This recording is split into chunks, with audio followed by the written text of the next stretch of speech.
My topic was modern slavery and human trafficking. And again, as Tim said with his, we had some very fruitful sessions with some excellent contributions. And what was really striking for me was the amount of shared experience.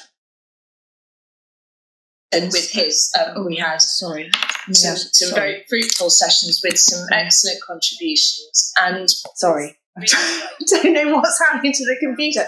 Okay, and I'd like, again, particularly to thank the 6 speakers, Christiana Gregoriou, Kate Bowers, Christopher Allerfelt, Heather Richardson, Olivia Hesketh, and Sean Sterland, who all made fabulous contributions. I'm going to summarise our conclusions under 3 themes, and I suspect that by the end of the day these are going to be themes that are familiar to everybody, and I will look down because a lot of it is notes here. But the first theme is data and the difficulties of accessing data and it being collected in a uniform way. So there is more data on human trafficking available than there has been in previous decades, but that available data is still insufficient and inadequate and not user-friendly.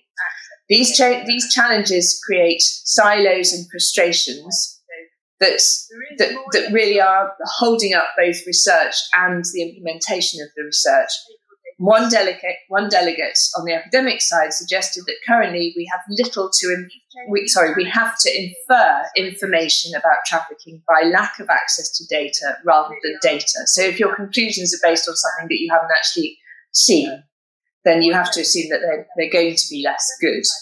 And while research is critical to understanding the existing evidence base, the point was made that we are also underutilising the data that we have. So some of the sort of problems that lie behind that. Existing data focuses mainly on sex trafficking, particularly in the context of the United States, less so in the UK. And the data doesn't go into enough detail about the nuances that would be helpful for researchers and policymakers by, for example, disaggregating the type of trafficking by local and geographic region. The systems that are currently in place to gather the data together, e.g. the NRM, are not feasible because they don't capture much of the data which stakeholders would need. That's because that's not the primary purpose for the data. So for the system that's collecting the data. So essentially people are trying to use a system that's designed for something else. Many government data sets are created with specific purposes and are not research tools. And this is particularly exacerbated by government's GDPR restrictions and considerations, which then raises a question about how government can sort of prioritise research in the way that it enables people to collect the data. And data is held in different silos in government. So people fall between the cracks. Information is lost. For example, the data the police have is broken down by ward, but the councils don't have it, so they can't use it. So if you have local examples of modern slavery, that's not necessarily being shared with the people who best understand the local community and are responsible for other aspects of dealing with the local community. This is also really interesting because a lot of these, there are parallels in my previous world of counterterrorism. So there needs to be a method of data collection which is asking the right questions up front at the investigation stage. And that's not a criticism of anybody because everybody's asking the questions they need to ask. But what they need to understand is that there's a broader set of data requirements than necessarily the ones that they're working on. But if you ask the right questions up front, then that would enable prosecutors, researchers, and all other involved parties to have access to better data later on. And participants noted that where there is really good data, it's usually as a result of really good policing and good operations, which is aware of what those requirements might be. Because the data is in different places and there's no centralised data collection system fit for research purposes, then researchers are left to collect data from different sources, which at times then have contrasting results. So there's no bottom line, no sort of standard for any of that. And policy could just help by changing how data is collected and recorded. So you would just have to take a decision on what boxes you wanted people to fill in. That notwithstanding, people still thought that existing police data is being underused. There's also gaps in that, though. It doesn't record attrition rates or decisions not to prosecute. And again, we had that a lot when I worked on terrorism. So you're only seeing the people who follow through the exact process that has been set out, and anybody who deviates from that doesn't get recorded. So there's no way, for example, in the CPS data set, which we rely on for prosecution figures, for us to tell how many victims have gone through the prosecution process. And you need to have that before you could do research on prevention of offending through the criminal justice programme. Or there's no way to tell how many people have just not been prosecuted. So a good recommendation on data would be a defined list of the things that we need to know or that would be useful to know, and a means by which the crime report is collected and transferred. And this will come down to questions asked often by the first responder. And we should be talking about what is not in the data but should be. And the concept we all thought that needs to be embraced more widely in the community is the content of dare to share, that data that is held but not acted on is data held at risk because it could be stopping a crime and it isn't. The second point, there are only three. So number one is data. The second point, and this I think echoes what you were saying as well, is defining what modern slavery and human trafficking is. And a very strong comment from a delegate, which served to tie the whole thing together, which was there is significant value in empirical research because you can't intervene unless you know what you're intervening in. So what is human trafficking? And there's a lot of confusion. There's a confusion because the law is not clear. The law is different in different countries. So there is a global commitment for every country about combating trafficking and modern slavery. Under SDG 8.7 under the 2030 agenda, which is 8 years off, but we're a long, long way from achieving that goal. There is no consistently agreed baseline in the UK for what human trafficking modern slavery is. And you need a baseline because you can't measure progress unless you've worked out a sort of commonly accepted version of the problem. So it feels like, to me, we're a very long way off a coherent starting position. If you don't have a baseline that everybody, the charities, the police, the Home Office, the local councils can work on an understanding of the problem, then you are likely to have a less coherent response. The UK government previously did a prevalence estimate but was unable to replicate that. There are some international treaties such as the Palermo Protocol and national legislation. So there is stuff out there, but it needs work. The Modern Slavery Act that we have in the UK is much broader than in other places in the world, and to its credit, it includes focus on supply chains, which is missing elsewhere. So our problem, in a way, is that we're being broader than other people or other countries. But the challenge with such a broad conception is it runs into difficulty of essentially an ever-expanding list which spreads resource too thinly and it can't be controlled, so it's very difficult to work out where the boundaries are. And the conflation between trafficking and smuggling of people still exists, and that's not helped.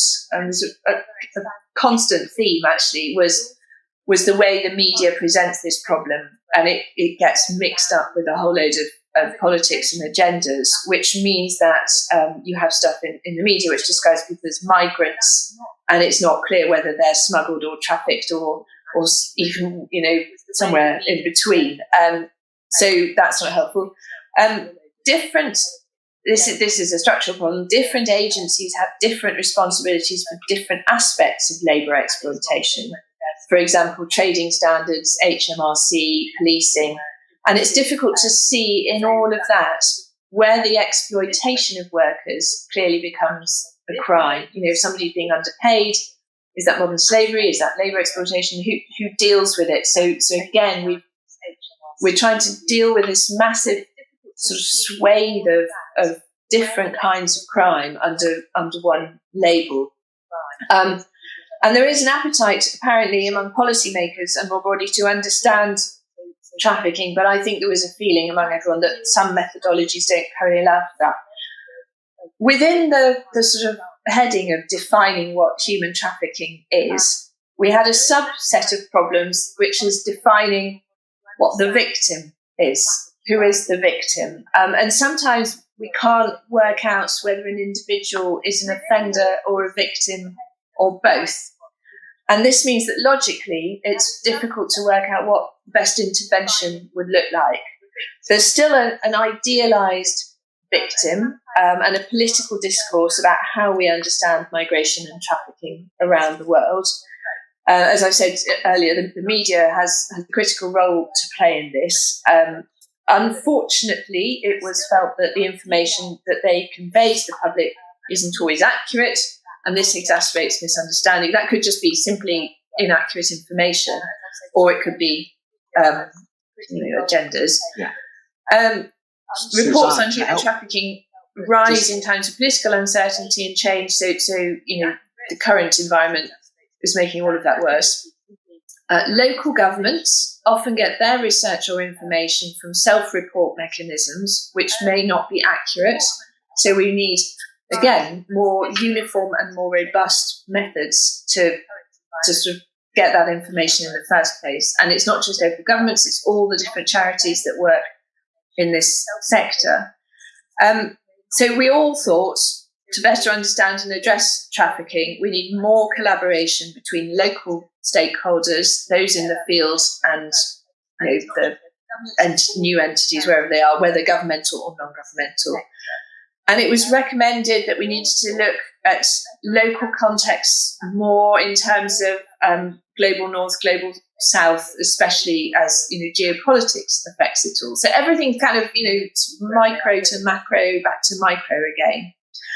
And in terms of engagement with the victims or survivors, or possibly sometimes also perpetrators, there's some legal difficulties which I know are being worked through at the moment. So in the UK, this issue of whether victims might have discretionary leave to remain or not is a very complicated one. The problem about we're not looking, for example, maybe UK nationals are also victims. It's not all about people who've been trafficked. There still isn't enough research or understanding about how individuals are impacted on it. And I think we all recognise that these are incredibly difficult and sensitive issues. So this is not, a criticism of anybody, because it's really, really difficult. And there is rightly a lot of gatekeeping and bureaucracy for researchers who are doing human trafficking research, particularly if it involves victim survivors. They're not just there for us to go and experiment on them. There are people who've been traumatised, so that needs to be done in the right way. And although I think people thought that it obviously has to be done the right way, so you don't want to be re-traumatised and re-victimised, but it's quite difficult to work out then what the victim-centred approach should look like. And I think researchers were saying, well, maybe we should be bolder, maybe we should just try and get around red tape in order to be able to sort of have these conversations. Or are there parallels in other areas such as genocide prevention that we could look to understand? And another problem that was raised is that, of course, because these people are often victims and traumatized, it's not necessarily the case that they're going to be the best witnesses or provide the most coherent story of their own experience. So you need collaboration between the police and the independent providers to make sure that you're bringing the whole of the story together. And I think some reflected that kind of collaboration or cooperation has led to an increased amount of witness retention. So it's incentivizing people to want to stay part of the process. And then our third area, which I think gets to the heart of what we were trying to do with these workshops, was how to make research more useful and collaboration. So I'll start with collaboration. We all think, I think what's fascinating is the desire for more collaboration, and that comes from the side of people in the Home Office and policing, as it does from NGOs and academic researchers. Everybody wants to be able to do this more efficiently and more effectively. So that's a good, positive. That notwithstanding, there are some obstacles. A government stakeholder shared that they want to have more debriefing and more engagement with NGOs, but the challenge is that, the more information you release to the public, the greater the chance that that'll get picked up by the traffickers, and then you're undermining your effectiveness in trying to stop it. Everybody wanted local governments to work better, both with researchers and with national government bodies, and so got to find a way to join that up. It does all loop back to data protection and data release, I suppose. There were some very effective interventions from the government side on how researchers could work better to make their research more usable. So research should be timely, relevant, have credibility, and be accessible. And to do that, it needs to address precisely the issues that policymakers are grappling with. So it needs to focus, and researchers need to think about what those are. And if they don't know what those are, speak to a policymaker and ask them. Civil servants are busy, they've not got a lot of time, so they need a short research project with a clear and pithy summary and targeted recommendations. When it lands on their desk, they need to say, brilliant, I can use this, I know what it means, I know that the research underpinning it is sound, but actually, it fits directly into something I'm working on right now. Collaborative relationships still, though, need to be impartial and independent. It's really critical to maintain the independence of the research. There was a list of areas where more research was needed, was published in 2018. We still not really had research on that. It's now 2021, so probably it's not quite the right list now anyway. So probably there's some more work to be done on that. And I think everyone thought it still wasn't really clear what work was best done in-house by HMG and what work was best done by non-in-house, i.e. NGOs and academics. So quite a lot of definitional work, I think, to make sure that the research is best focused and that resources are used effectively. And then, clearly everybody would like government and researchers to work more on data collection to design it to be more usable within GDPR. And the point was made by government that it's no good having a 3-year timescale for research, because by then everybody's gone home or changed jobs. So short, focused research projects are more useful than big, long, super ambitious ones. And then the final point making research more useful is, and this comes back to the issue of we don't have a shared baseline of the problem. So I think a lot of time could be saved by putting effort into the shared baseline of the problem. But once you have that, if we're trying to stop modern slavery and human trafficking, we need more research on the prevention of offending. So what actually works to stop the problem? And at the moment, law enforcement doesn't have very much information from survivors on how exploitation affects them. And they've said that it'd be really helpful to help them in combating efforts if they could have more. And this kind of survivor voice would influence police processes, because if survivors don't want prosecution, for example, then why do we measure prosecution as a measure of success, or lack of prosecution as a negative? Where does the criminal justice pathway fit into the solution of the problem? Nobody really knew the answer to that. So is prosecution a measure of progress or not? There is no understanding how it affects prevention or deterrence. I'm sorry, I'll just stop there. I mean, that clearly needs to be addressed. We don't know where we should best target the research to have maximum impact on that question. And I think I think quite a lot of people felt it would be helpful to have more direction of research. There's a level of embarrassment about the fact that the trafficking field is saturated with research, but so few prosecutions happening. So why not? And that comes to that question again. So not having very many prosecutions, got loads of research. Does it even matter that there aren't? So conviction doesn't mean success for a survivor if the enablers of the exploitation haven't been addressed. And that can often be the case as well, that you prosecute someone very low down the chain and you're not getting to the heart of the matter.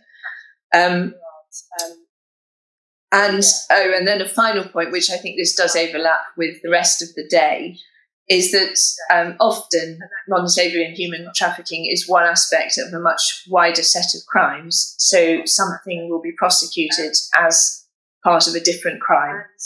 And so you won't get the data that it's been human trafficking, and you also won't be able to track whether it's had any impact on the human trafficking. That is the conclusion of my report. Thank you very much.